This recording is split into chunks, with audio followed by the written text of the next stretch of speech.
जय महाराष्ट्र।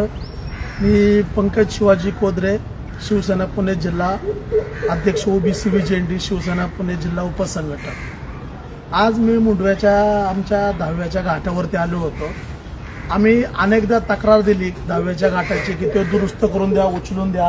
हे पाणी बघा किती आहे, आम्ही कसा याच्यामध्ये धावा करायचा, आमच्या गावातल्यांनी जायचं कुठं। सगळ्यात खराब परिस्थिती आमच्या मुंडव्याच्या 10व्याच्या घाटाची आहे, आमच्या स्मशानभूमीची आहे। अधिकारी वर्ग 1% सुद्धा काम करत नाही। 5 ते 10 अर्ज दिले, एका सुद्धा अर्जाचं त्यांच्याकडनं आम्हाला प्रतिउत्तर आलं नाही की बाबा काय करतो काय नाही करतो। आता जर 20-20 फूटचं पाणी आलं असन, अधिकाऱ्यांनी कामं केली कस काय? जो आमच्या मुंडव्याला जो 10व्याच्या घाटाला निधी आला तो निधी गेला कस काय? पुणे महानगरपालिकेने जर नदी सुधार प्रकल्प काढलेला आहे, काय त्यांचं ते काम चालू आहे, ते नको आहे ना आम्हाला। आमच्या गावाचा इतिहास पुसून जर तुम्ही असल्या काही गोष्टी करत असाल ते नको आहे आम्हाला। तुम्ही हे करताना आमच्या गावातल्याला कोणा विश्वासात घेतलं का? आम्हाला 100% सुधारणा पाहिजे, पण आमचं अस्तित्व मिटून आम्हाला सुधारणा नको आहे।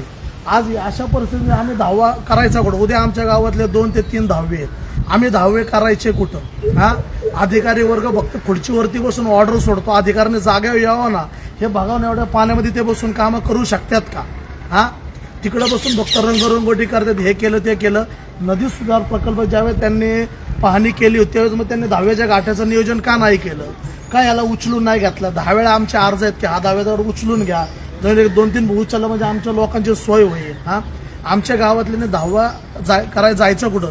अशा करप्ट अधिकाऱ्यांना ताबडतोब बडतर्फ करा। आणि ज्यांनी हा नदी सुधार प्रकल्प करण्यासाठी ज्यांनी परमिशन दिली त्यांना ताबडतोब सरकारतर्फे त्यांच्यावर कारवाई करून त्यांच्यावरती बडतर्फ करण्यात यावे। एवढं जो निधी आलेला आहे या 10व्याच्या घाटाला, मागच्या मार्चमध्ये सुद्धा निधी आला, तो निधी गेला कुठं नक्की?